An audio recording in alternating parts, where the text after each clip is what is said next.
사무엘상 14장 29절에서 30절입니다. 자, 같이 한 목소리로 읽겠습니다. 시작. 요나단이 이르되 내 아버지께서 이 땅을 곤란하게 하셨도다. 보라, 내가 이 꿀 조금을 맛보고도 내 눈이 이렇게 밝아졌거든. 하물며 백성이 오늘 그 대적에게서 탈취하여 얻은 것을 임의로 먹었더라면 블레셋 사람을 사륙함이 더욱 많지 아니하였겠느냐. 아멘. 아멘. 자, 오늘 우리가 함께 읽은 이 말씀 통해서요, 열심보다 방향이란 제목으로 은혜를 같이 나누도록 하겠습니다. 열심보다 방향이란 제목으로 말씀 나누겠습니다. 오래전에 이제 저희 첫째 아이가 이제 학교에 들어갈 때쯤, 이제 초등학교에 들어갈 때쯤에요, 이제 사실은 이제 기대도 되는 부분이 있었습니다. 이제 우리 애가 이렇게 컸구나 하는 부분도 있지만 염려도 있었습니다. 왜냐하면 뭐 학교에서 워낙 뭐 이런저런 사건 사고도 많이 일어나고, 또 무슨 학교 폭력, 학폭이라고 하죠. 학폭이다 근데 뭐다 그러고, 우리 애가 가서 또 혹시 애들한테 따돌림은 당하지 않을까, 참 별의별 걱정이 많았던 것 같습니다. 그래서 이제 그냥 괜히 걱정을 사서 했던 것 같은데 생각보다 학교 생활을 그냥 잘했어요. 그런데 어쨌든 그 당시에는 괜히 걱정이 되더라고요. 그래서 그때 나름대로 학교 생활 이렇게 하면 잘하는 겁니다, 이렇게 지도하세요, 뭐 전문가들, 또 아직 일어나지도 않았지만 이게 걱정을 우리가 사서 하잖아요. 이제 저도 그랬던 것 같아요. 학폭 위가 일어났을 땐, 학교 폭력이 일어났을 땐 어떻게 대처해야 되냐, 이런 영상들을, 전문가들이나 이런 영상들을 많이 찾아봤던 것 같습니다. 그때 이 학폭에 관해서 이제 강의하던 한 그 강사가 아주 참 중요한 이야기를 하나 했었습니다. 보통은요, 그 이제 가해자들이 사과를 하기는 합니다. 그러나 형식적인 경우가 많다는 거예요. 그러니까 그 순간에 처벌을 피하기 위한 형식적인 경우가 많다. 그런데 그런 상황들을 놓고 보면서 이 강사가 분명하게 얘기합니다. 혹시 자녀가 가해자든 피해자든 이 말을 잘 기억하십시오. 사과라는 건 피해자가 만족할 때까지 하는 겁니다. 이렇게 가르치는 겁니다. 저는 그 얘기를 듣고 사실은 조금 충격을 받았어요.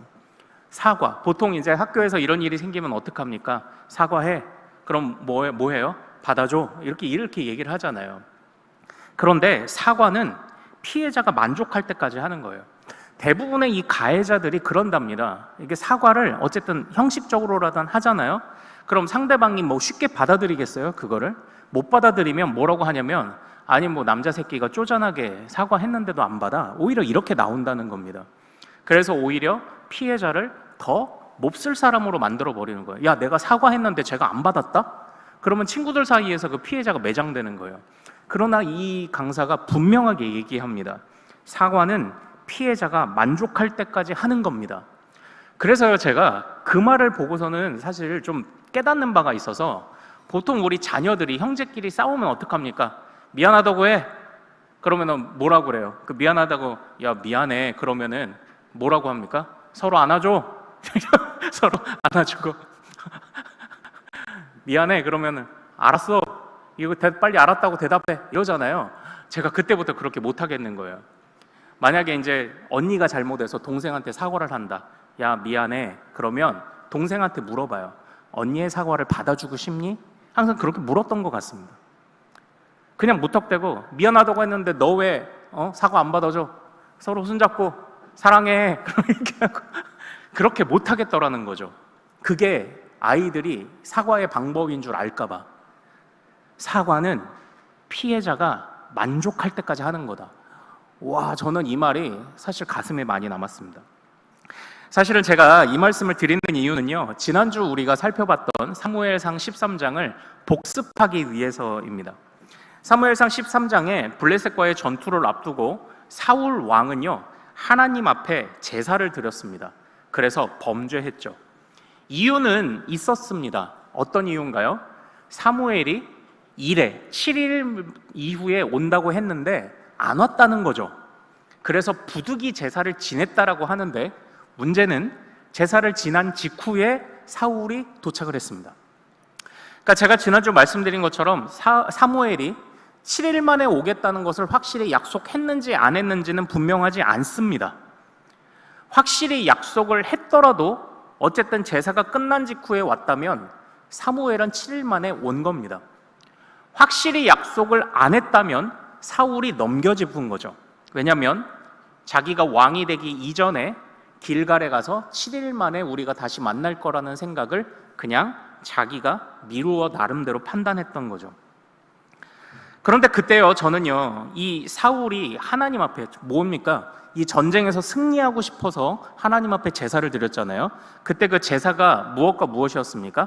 번제와 화목제였어요. 그런데 이 화목제라는 게 뭔가요? 하나님과 우리 사이를 말 그대로 평안하도록 간격을, 죄로 인해 벌어진 간격을 메워주는 제사가 화목제입니다. 그런데 이 사울이 드린 이 제사가 뭐냐면요, 바로 그런 것 같은 거예요. 야, 내가 미안하다고 했는데 왜 사과 안 받아줘? 쪼잔하게. 이게 똑같습니다. 하나님, 내가 제사 지냈는데 쪼잔하게 왜 제사 안 받으십니까? 이거랑 똑같은 거예요. 하나님이 만족할 때까지 하나님이 만족하시는 제사를 드린 것이 아니라 뭐예요? 외형만 있는 거죠. 그래서 우리가 지난주에 이 외형, 용모와 신장에 물든 것의 위험을 우리가 같이 살펴보지 않았습니까? 정말 이렇게 된 이유가 왜 그렇습니까? 사울도 그렇고요, 백성들도 그렇고 용모와 신장이 그들의 기준이었기 때문입니다. 그래서 용모와 신장이 좋은 왕을 요구했고, 그래서 사울을 뽑았고, 그런 중에 사울도 백성들도 용모와 신장이 기준이 돼버리니까 그게 이제 애초부터 백성들과 사울의 수준이 돼버린 겁니다. 그래서 사울이 왜 제사를 지냈죠? 사무엘이 안 와서입니까? 아니에요. 블레셋의 용모와 신장에 눌린 거죠. 그러니까 애초부터 용모와 신장을 중요하게 여기는 사람은 그게 기준이 된다니까요. 그래서 자기보다 용모와 신장이 뛰어나면 이제 움츠러들고 쪼는 겁니다. 사울이 사실은 정확하게 얘기해야죠. 블레셋의 용모와 신장, 이스라엘도 마찬가지죠. 블레셋의 용모와 신장에 주눅들었어요. 처음에 사울의 용모와 신장에 매료됐을 때에는 그때에는 3,000명이나 모였습니다. 그러나 블레셋의 용모와 신장에 눌렸을 때는 600명만 남게 되었죠. 이게 그들의 기준이고 그들의 수준이기 때문이었습니다. 그래서 이 정도면 되겠다 싶었지만 더 뛰어난 용모와 신장이 나타나면 어떻게 합니까? 바로 그게 기준이니까 거기서 바로 하나님을 버리게 되는 거죠. 이것이 이제 지난주에 우리가 살펴봤던 그런 모습이었습니다. 예, 잠깐 죄송한데요. 혹시 제 목소리가 좀 울리지 않으시나요? 네. 저 리버브를 조금 빼주시죠. 네. 자, 오늘 본문은요, 이런 일 뒤에 이제 이어지는 사울의 또 다른 부족한 행동입니다. 사울이 또한 저질렀던 미련한 행동을 보여주고 있는 바로 그런 본문입니다. 배경은 어떠냐? 배경은 지난주에 어쨌든 3,000명에서 600명이 줄어들었지만 그러나 블레셋과의 전쟁은 아직도 계속되고 있었습니다. 그래서 사실 사울은 어찌해야 될지를 알지 못했어요. 그런데 그날 밤에 요나단이 일부의 군사들을 데리고 블레셋을 향해 쳐들어갑니다. 그때 이 요나단이 하나님께 구해요. 블레셋에게 우리의 모습을 보였을 때 블레셋이 야, 니네 일로 와봐. 그러면 하나님이 사인을 주신 거다 해서 올라가서 싸우자. 또는 블레셋이 니네 기다려. 우리가 내려갈게 하면 이건 하나님이 허락하신 게 아니다라고 하며 우리가 퇴각하자라는 약속을 하는데, 그때 이 블레셋이 야, 니네들 그거 갖고 나 쳐들어온 거야? 니네 일로 올라와. 이걸 하나님의 사인으로 여기고 요나단이 올라가 블레셋을 어지럽게 만들고 그들을 일부 무찌르는 일이 벌어졌습니다. 그런데 이제 그때에 이 멀리서 사울이 그 모습을 보고 있는데 블레셋 진영에 혼란이 벌어지기 시작을 하는 겁니다. 뭔 일이 자꾸 벌어지는 게 멀리서 보인 겁니다. 그래서 그때 빨리 저 상황을 알아보라고 명했더니 요나단이 저기를 향해, 블레셋을 향해 침략해 들어갔다는 사실을 알게 돼요. 그래서 그때요, 이 소식을 뒤늦게 들은 사울이 나름 깨달은 바가 좀 있었던 것 같아요. 아차했나 봅니다. 그래서 어떤 행동을 하냐? 자, 우리 14장 18절을 한번 같이 읽어보겠습니다. 14장 18절입니다. 자, 같이 읽습니다. 시작. 사울이 아히야에게 이르되 하나님의 궤를 이리로 가져오라 하니 그때에 하나님의 궤가 이스라엘 자손과 함께 있음이니라. 아멘. 예. 모니터 소리가 좀 큰 것 같아요. 그래서 제 소리가 부딪혀서 자꾸 울리는 것 같습니다. 모니터를 조금 줄여주시면 될 것 같은데요. 네. 자, 여기 보십시오. 사울이 요나단이 블레셋 진영을 휘젓는 모습을 보고 나서 어떻게 행동을 합니까? 갑자기 여호와의 궤를 가져오라고 그래요. 그러니까 상황이 무언가 심각한 상황이 벌어졌고 하나님의 도움이 필요하시다는 것을 순간 깨달았던 것 같습니다. 근데 어떻게 보면 이 장면이요, 이제 사울이 앞전에서 한번 먼저 헛된 제사를 드리는 잘못을 했잖아요. 그래서 조금 무언가 좀 깨달은 바가 있나라는 것을 생각해 보게 만드는 그런 본문이었습니다. 그래서 법궤를 청해요. 법궤를 청하고 감사하게도 우리 23절 말씀 한번 같이 읽을까요? 자, 읽습니다. 시작. 여호와께서 그날에 이스라엘을 구원하심으로 전쟁이 베다웬을 지나니라. 아멘. 하나님께서 그 전쟁을 이끄셔서 어느 정도 승리의 성과를 거두었다고 이렇게 이야기가 한 단락이 마무리가 됩니다. 자, 그런데 이제 문제는 여기서부터 시작이 됩니다. 바로 14장 24절부터 일이 시작이 됩니다. 그 이때에 이제 이 사울이 그러니까 나름 깨달은 바가 없지는 이제 않았던 거예요. 우와, 내가 어찌할 수 없는데 요나단이 가서 싸웠구나.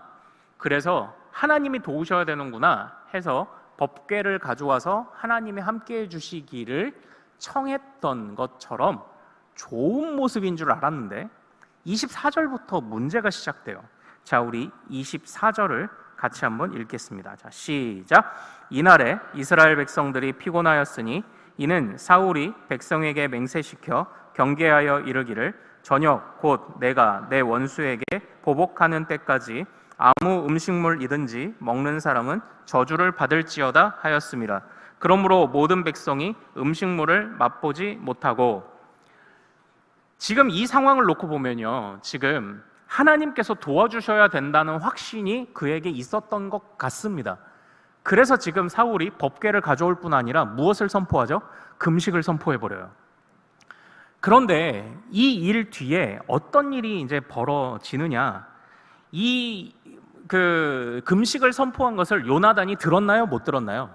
못 들었습니다. 왜냐? 요나단은 블레셋에 쳐들어가 있었기 때문이에요. 근데 사울은 이 금식을 선포했고 이 금식을 어기면 그를 죽음으로써 벌하겠다고 이야기를 했는데 그걸 요나단이 못 들었던 겁니다. 그런데 이 요나단이 한바탕 가서 전쟁을 하고 왔으니 얼마나 허기지겠습니까? 그래서 요나단이 이렇게 행동합니다. 27절 말씀 같이 읽죠. 자, 시작. 요나단은 그의 아버지가 백성에게 맹세하여 명령할 때에 듣지 못하였으므로 손에 가진 지팡이 끝을 내밀어 벌집에 꿀을 찍고 그의 손을 돌려 입에 대매 눈이 밝아졌더라.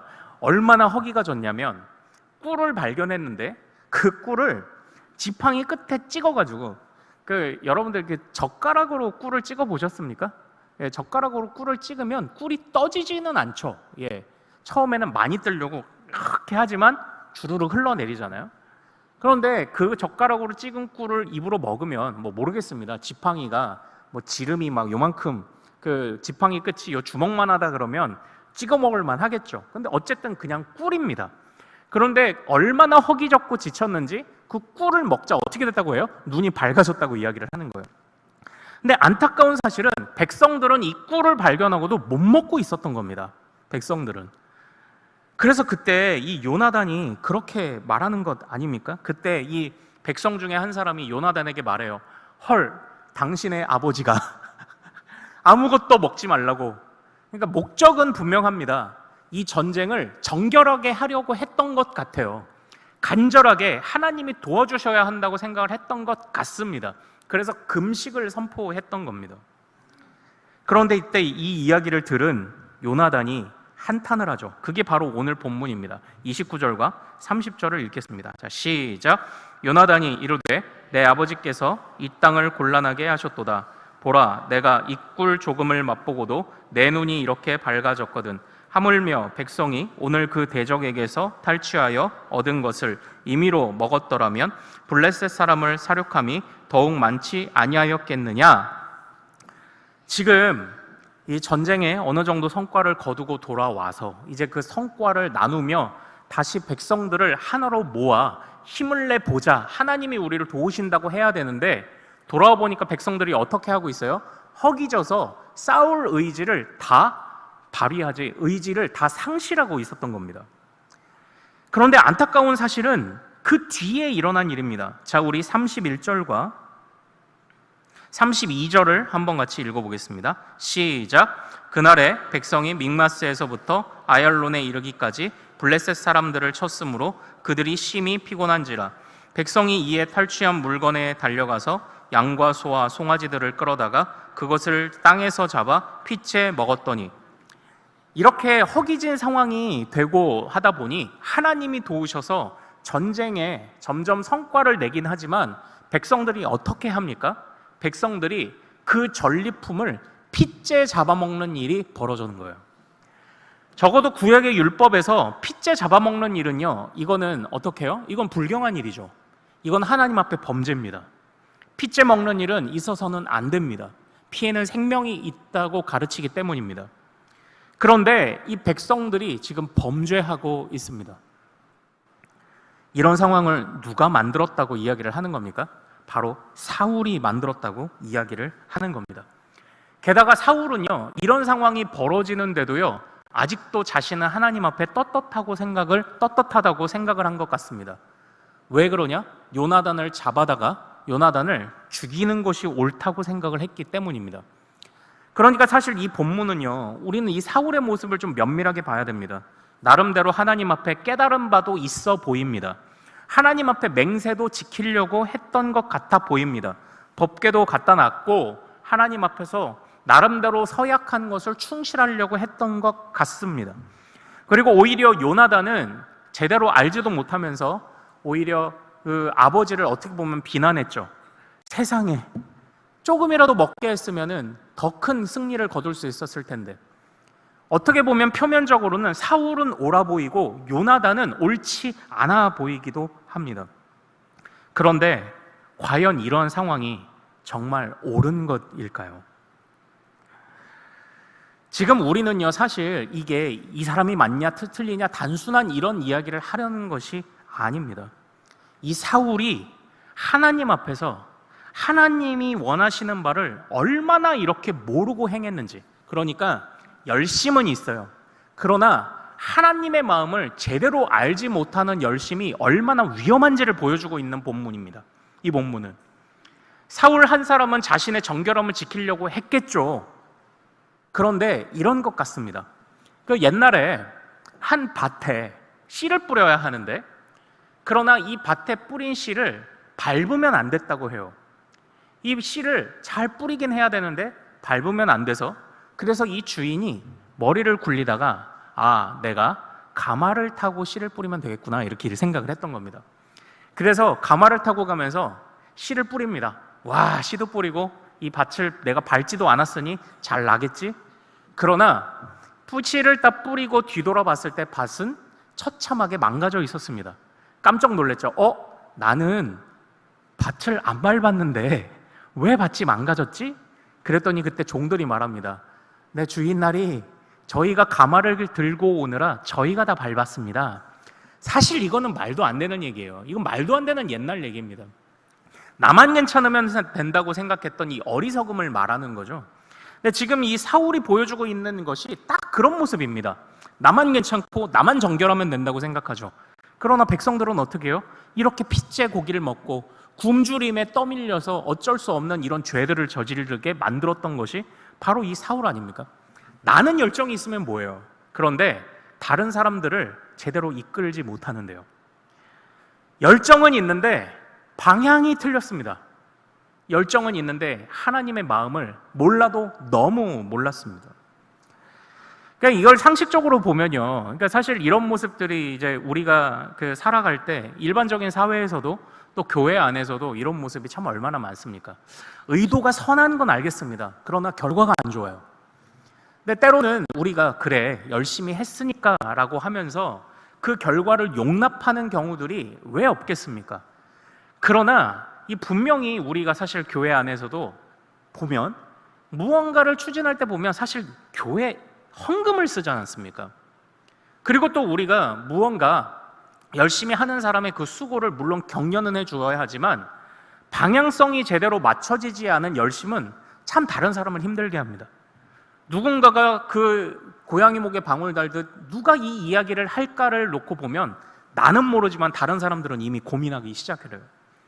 그러다가 그 사람이 조심히 가서 얘기하면요, 그때부터는 이제 마음이 상하기 시작하는 거예요. 시험이 왔다 이렇게 하는 것 아닙니까? 그러니까 교회 안에는 다 이제 섭섭한 사람들만 있어요. 내가 열심히 했는데 못 알아줘서 섭섭하고, 그리고 열심히 한다고 하는데 자꾸 결과가 안 좋아서 말리고 싶은데 못 말려서 섭섭하고, 교회 안엔 다 섭섭한 사람들만 있는 겁니다. 물론 우리 안에 열심히 중요하죠. 그러나 우리가 어떤 사람들입니까? 우리는 점점 하나님의 뜻을 더 알아가기를 소망하고 꿈꾸며 더 우리의 방향을 항상 교정하는 사람들, 그런 사람들이 바로 우리 그리스도인입니다.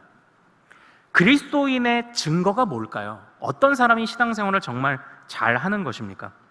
사실 지난 주일 오후 예배에도 말씀드렸던 것처럼 이것이 저의 요즘 관심사예요. 이것이 저의 요즘 관심사입니다. 눈에 보이는 부분은요, 얼마든지 판단하기가 쉬워요. 그래서 제가 예전에는 이제 우리 자녀들 다음 세대를 이렇게 지도할 때는요, 이게 뭐 등급을 매긴다고 하면 좀 표현이 그렇지만 나름 교육의 목표를 좀 잡았던 것 같아요. 그래서 새싹의 단계, 그리고 줄기의 단계, 열매의 단계로 아이들을 분류를 했습니다. 이 새싹의 단계가 뭘까요? 주일 성수 안 하는 애들, 예배 안 오는 애들이 새싹의 단계입니다. 그럼 얘네들은 어떤 목표를 갖습니까? 교육에 있어서 1단계가 교회 오게 하는 것부터가 1단계예요. 줄기의 단계, 교회는 1년 동안 잘 옵니다. 그러나 이 아이의 밖에서의 삶이 온전치 못한 아이들이 있죠. 그럼 이 아이들은 어떡합니까? 그 아이들을 잘 가르치고 양육하며 그 아이들의 삶 속으로 들어가 그 아이들을 이제 가르쳐 줘야죠. 얘야, 교회와 사회에서의 삶이 이중적이 되어서는 안 된다. 이걸 가르쳐야죠. 이게 줄기의 단계였습니다. 세 번째 단계는 열매의 단계예요. 교회에서도 밖에서도 내면과 외면이 건강하고 튼튼해서, 그래서 이런 아이들한테는요, 이제 리더의 역할을 맡기는 겁니다. 이런 아이들은 이렇게 이제 그 마음 성품도 좋고 눈치도 빠르고 이런 아이들을 이제 데려다가 리더를 시키는 겁니다. 야, 쟤 좀 가서 네가 조금 돌봐줘야 되겠다 하면 굳이 많이 얘기하지 않아도 알아서 가서 잘 합니다. 왜냐? 이미 성품이 좋고 훈련이 잘 됐기 때문이죠. 그런데 이 겉으로 보이는 외형은요, 이렇게 할 수가 있어요. 그러나 우리의 내면은 어떻게 판단할까요? 우리의 내면은 사실 어떻게 보면 우리 안에 열심도 더 나와야 하는 그런 성도들의 모습도 있습니다. 그러나 때로는 열심은 오케이, 인정하겠지만 방향성이 좀 더 좋아지고 교정되면 좋겠다고 생각이 드는 그런 모습들도 우리 주변에 왜 없겠습니까? 여러분에게도 그런 모습이 있고 저에게도 그런 모습이 있습니다. 그러나 안타까운 사실은 드러나는 외형은 판단하기 쉬운데 드러나지 않는 내면의 모습이나 방향성을 어떻게 잡고 있는지는 판단하기가 쉽지 않다는 게 문제예요. 이게 요즘 저의 고민이에요. 이게. 그래, 외형으로는 우리가 주일 성수는 그래도 잘하지만 또 이제 경우에 따라서 뭐 교대 근무를 하거나 뭐 이런 경우에는 뭐 주일에 예배를 못 왔다 이런 경우라면, 그리고 제가 지난주 부탁드린 것처럼 일부러 부득이한 상황을 만들지는 말자. 그러나 부득이한 경우가 있을 수도 있지 않습니까? 아유, 저 집사는 직분자이면서 작년에 52주 중에 51주만 나왔어. 단순하게 이렇게 판단할 게 아니죠. 왜냐? 뭐 가족의 장례가 있었다 그러면 어떻게 하겠습니까? 나름의 이유와 사정이 다 있겠죠. 근데 외형은 어쨌든 판단하기가 쉬운데 그 내면의 방향성을 어떻게 판단해야 될까? 이게 어렵습니다. 그것이 결정되어야 어떤 교육과 어떤 목표를 가지고 갈지가 알겠는데 그게 잘 안 보이는 게 이제 저의 요즘 좀 숙제입니다. 그러나 저는 이렇게 고민을 하다가요, 분명한 것 한 가지는 깨달았습니다. 왜냐하면 우리가 누군가를 사랑하잖아요. 누군가를 사랑하면 외형이 달라지죠. 안 꾸미던 멋도 좀 부리게 되고, 그리고 그 사람에 대해서 이제 돈도 좀 쓰게 되고, 그리고 시간도 좀 내게 되고, 외형적으로도 분명히 사랑을 하면 바뀌는데요. 그 내면이 정말 사랑을 하고 있는가를 이렇게 볼 때 중요한 것이 중요한 것 하나가 뭐냐면, 그 사랑하는 그 상대에 관해서 굉장히 궁금해하고 알고 싶어해요. 그 사람에 관해서 알고 싶어 한다고요. 그 사람의 모든 걸 알고 싶어 하고, 그 사람의 삶을 나누고 싶어 하고, 공유하고 싶어 해요. 항상 보고 싶어 한다는 거죠. 그게 내면의 하나의 증거가 되겠더라고요. 그걸 가져오고 봤을 때 우리가 겉으로 드러나는 열심뿐만 아니라 어떻게 이 방향성과 내면이라는 균형까지 잘 맞추어 가냐라고 봤을 때, 오늘 이 사울의 모습이 우리에게 참 중요한 교훈을 줍니다. 주님을 알기를 원하는가? 사울은 앞전의 실수를 통해서 하나님을 향해서 주의해야 된다는 것은 알았던 것 같습니다. 그런데 그냥 거기까지인 거예요. 자신은 지금 왕으로 부림받아서 지금 이 왕에게 요구되는 게 뭐예요? 하나님이 용모와 신장을 요구하는 백성들에게 왜 그 왕을 허락하셨습니까? 중요한 것은요, 이 하나님이 이 사울에게 기름을 부으셨다는 걸 우리가 생각을 해봐야 됩니다. 이 기름을 부었다는 것은요, 이겁니다. 하나님이 택하여서 세운 왕이 점점 무너져가는 모습을 보며 하나님이 실수하셨네가 아니에요. 기름을 붓는다는 건 이건 하나님과의 약속이 이루어지는 순간으로 보아야 합니다. 하나님 앞에 내가 너를 택하여 왕으로 세웠으니 너는 나에게 충실하라라는 맹세가 그 안에 있는 겁니다. 그런데 이 사울은요, 하나님 앞에 충성되는 것이 무엇인지 모르고 열심만 넘쳤죠. 그냥 제사만 드리면 되겠지, 그러면 하나님이 받으시겠지, 법궤만 갖다 놓으면 되겠지, 열심만 있고 하나님이 무엇을 원하시는지는 결국 그 균형을 맞추지 못했던 거죠. 하나님 앞에 충성되이 살아가야 하는 그 균형과 그 언약적 약속과 다짐을 잊어버리고 있었던 것 아닙니까? 그러니까 이 사울이 이렇게 잘못하는 것 아닙니까? 우리가 하나님을 사랑하고 사랑받고 있음의 증거가요. 그러니까 왜 우리 그리스도인들이 항상 고민하는 지점이자 다른 사람들이 욕하는 지점이죠. 야, 니네들은 하나님 믿는다면서 하나님이 니네들 안 돌봐주냐? 니네들은 왜 그렇게 어렵냐? 니네들은 왜 그렇게 평안하게 못 살아가냐? 이런 얘기를 할 수 있죠. 예전에는 우리가 평안한 것이 하나님이 우리와 함께하고 계시다는 증거라고 생각했던 시절들이 있습니다. 그러나 우리는 이런 말씀들을요, 예를 들어 욥기 같은 곳에서는 평안이 하나님이 함께 하시다는 증거라고 전혀 말하고 있지 않습니다. 오히려 욥이 찾아와서, 욥의 친구들이 욥에게 찾아와서 뭐라고 말합니까? 우리 이제 어디 식당에 가면 이런 거 걸려 있는데 개업 선물 주고 하는데, 그러면 안 되는 구절이 있죠. 내 시작은 어떻게 해요? 미약하였으나 내 마지막은 끝은 창대하리라. 이게 좋은 말이 아닙니다. 욥의 친구들이 제대로 알지도 못하면서 네가 지금은 그렇게 고난받지만 네가 하나님 앞에 회개하면 하나님이 평안 주실 거야. 지금 친구들 마음속에는 평안이 곧 하나님의 백성의 증거라고 보는 삐뚤어진 생각이 있는 겁니다. 점점 더 나아질 거야, 나아질 거야. 하나님이 이 세상을 치유하고 바꿔가실 것은 맞죠. 그러나 그것은 마지막 때에 이루어지겠죠. 그러나 그 시대를, 그 중간 시대를 살아가는 우리는 철저하게 하나님 편에 서서 영적 전쟁을 합니다. 그래서 평안하지 않을 수 있습니다. 어려움을 겪을 수 있습니다. 평안 자체가, 일이 잘 되어가는 것 자체가 하나님이 우리와 함께 하시다는 증거가 전혀 되지 않습니다. 하나님이 우리와 함께 하시다는 증거는 뭐예요? 내가 하나님을 사랑하는 겁니다. 하나님이 우리를 사랑하시는 것은 이건 변하지 않는 사실입니다. 중요한 것은 내가 그 하나님을 신뢰하며 내가 그 하나님을 더욱 알기를 원하는가. 그래서 우리 믿음의 선배들이 찬양으로 고백하는 것 아닙니까? 예수 더 알기 원하네, 크고 더 넓은 은혜와, 이 찬양을 부르는 것 아닙니까? 예수 더 알기 원하네, 주님 더 알기 원합니다, 주님을 아는 지식에 풍성하기를 원합니다라고 괜히 고백한 게 아닌 것입니다. 그러나 이 사울에게는 이런 모습이 없었던 거죠. 그냥 평안만 하기를 바랍니다. 그래서 법궤를 갖다 놓으면 되겠지, 제사를 드리면 되겠지 했던 겁니다. 열심은 있는데요, 이 내면의 방향과 균형이 없습니다. 참 우리들의 모습을 이제 보면서 정말 이 사울의 모습, 정말 우리는 열심과 그리고 이 방향성, 하나님을 알아감으로 인한 끊임없이 교정되는 방향성을 우리가 균형을 잘 맞추고 있는가, 이것을 한번 좀 우리가 돌아볼 필요가 있습니다. 그래서 참 어떤 사람들은 그런 이야기를 합니다. 하나님이 택하셨으면은 평안하게 해주시지. 여기서도 이제 또 평안이 나오는 거예요.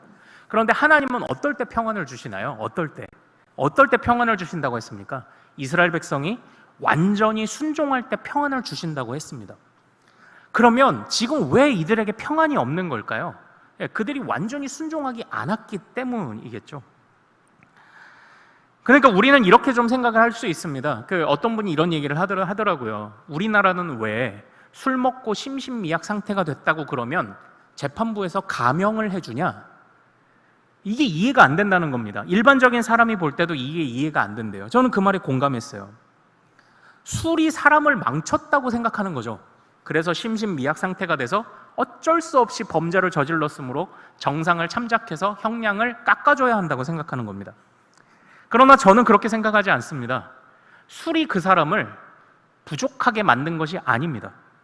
그 사람의 본래 인간성을, 감춰졌던 본성을 술이 드러내 주었을 뿐이죠. 하나님이 왜 때로 우리에게 어려움을 주실까요? 우리 안에 감춰진 것을 낱낱이 드러내기 위함이 아닐까요?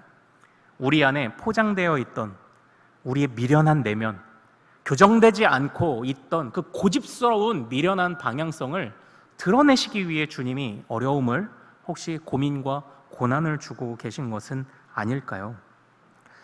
이 사울도 마찬가지입니다. 하나님이 사울을 택하셨으면 좀 평안하게 해주시지 왜 이렇게 자꾸 어렵게 해주시냐?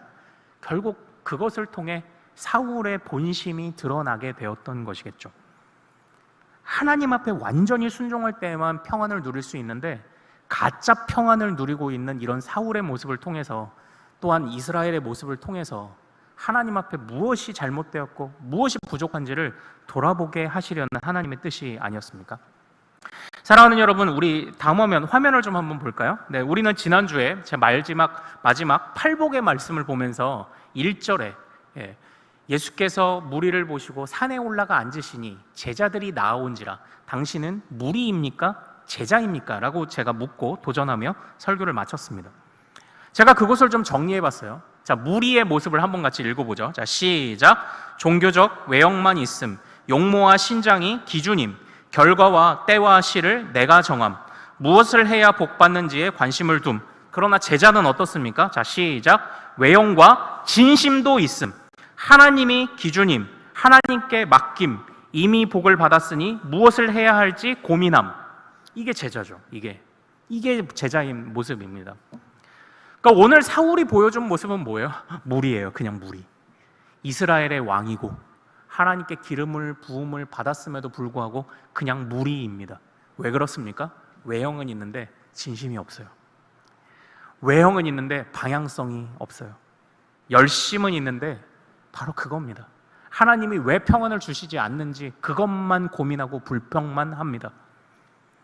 열심히는 있지만 방향이 없습니다.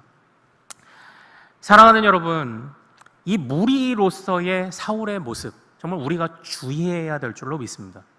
무리가 되지 않도록 주의할 수 있기를 소망합니다. 우리는 이 무리가 되면 안 됩니다. 사울의 모습만이 아닙니다. 이스라엘 전부가 그렇습니다.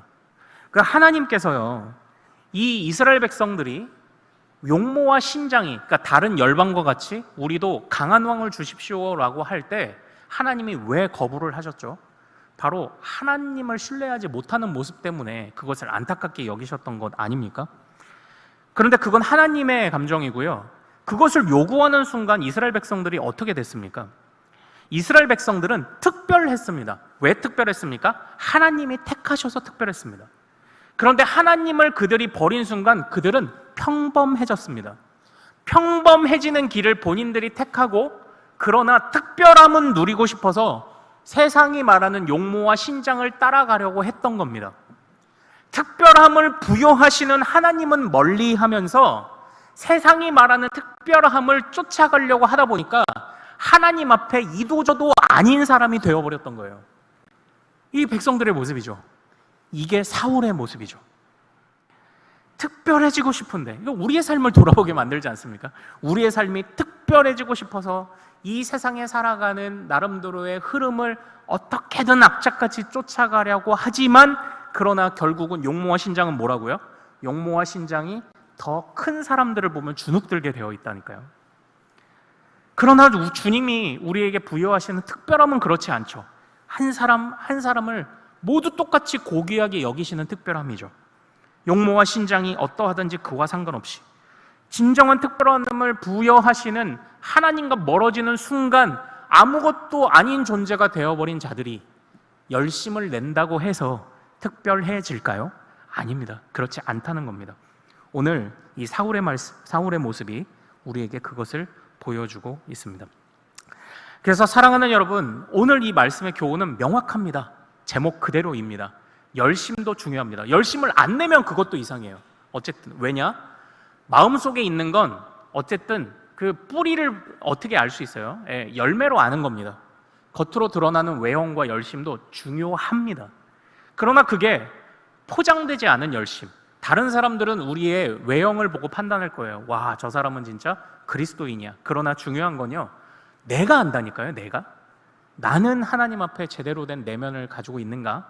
제대로 된 방향성을 가지고 있는가? 열심뿐만 아니라 방향성도 중요합니다. 그리고 내가 그 방향성을 정말 잘 매일매일 교정하며 어떻게 살아가느냐는 딱 하나만 보면 돼요. 내가 하나님을 아는 지식으로 나날이 충만해져 가는가? 하나님을 더 알고 싶어 하는가? 주님의 뜻으로 매일매일 내가 살아가는 삶을, 나의 인생을 돌아보고 또 점검하는가? 이런 것들이 정말 우리가 아는, 적어도 내가 아는 그런 기준이 되지 않겠습니까? 우리를 특별하게 여기시는 하나님을 향하여 내가 무리가 아니라 정말 제자의 삶을 살아가고 있는가? 외형뿐만 아니라 진심도 나에게 있는가? 그리고 나에게 어려움이 찾아와도 주님이 나를 버리셨다고 생각하는 것이 아니라 이것을 통해 하나님이 나의 본심이 무엇인지를 테스트하시는구나 라고 여기며 그 시험을 기쁘게 짊어질 수 있는가? 하나님이 기준인가? 하나님께 맡기며 그래도 내 마음속에, 정말 내 마음속에 잔잔한 바다가 있음을, 내 마음속에 잔잔함이 있음을, 평안함이 있음을 하나님 안에서 찾고 있는가? 무엇을 해야 복 받는지가 아니라 이미 복을 받았으니 무엇을 해야 할지를 고민하고 있는가? 우리가 이런 기준들을 보면서 열심 못지않은 방향성과 내면을 또한 점검해 갈 수 있기를 소망합니다. 그때에 우리가 하나님 마음에 합한 자가 되어 주님의 뜻을 이루는 사람이 될 줄로 믿습니다. 우리 처음으로 같이 하고 싶은 찬양은요, 하나님의 사랑을입니다.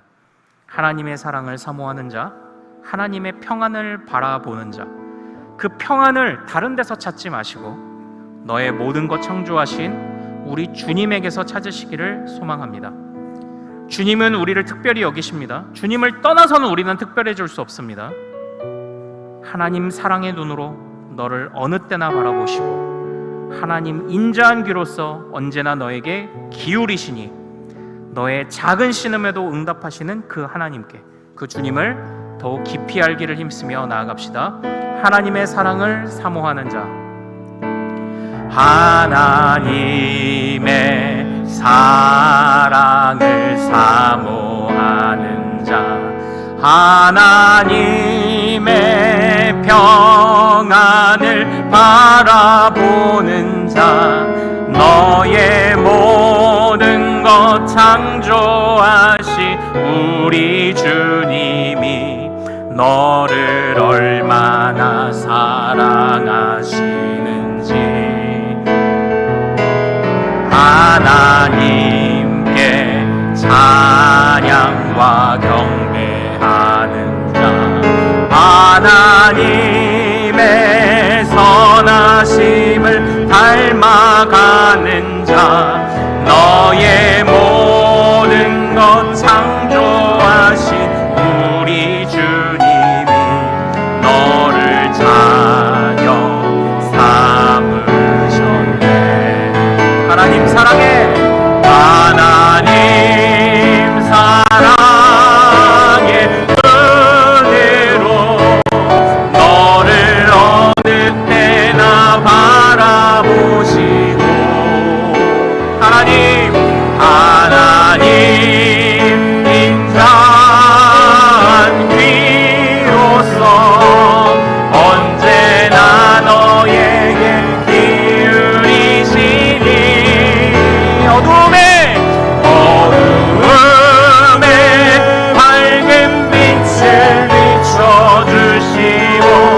너의 작은 신음에도 응답하시니 너는 어느 곳에 있든지 주를 향하고 주만 바라볼지라. 하나님의 사랑을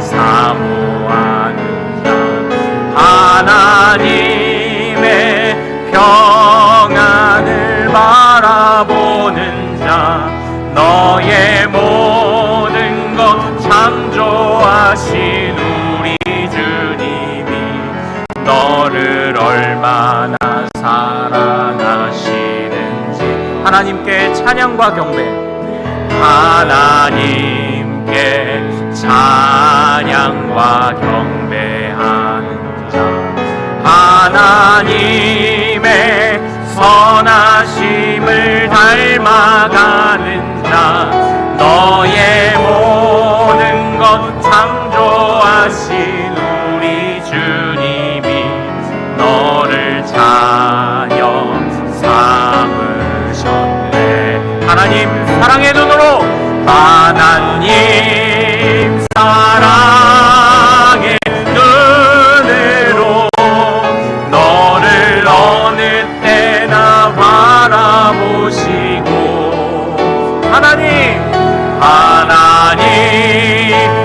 인자한 귀로서 언제나 너에게 기울이시니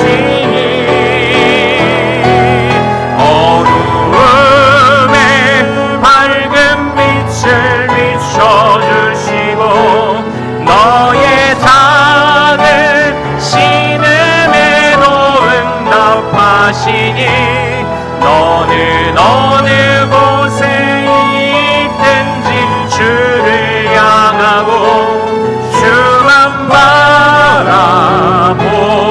하나님 사랑의 눈으로, 하나님 사랑의 눈으로 너를 어느 때나 바라보시고, 하나님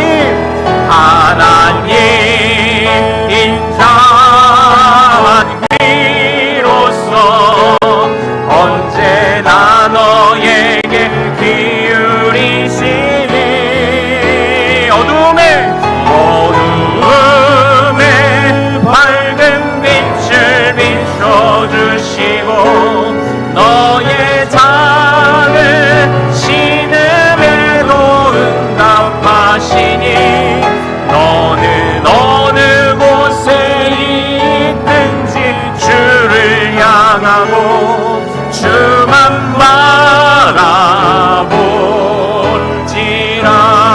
주만 바라볼지라.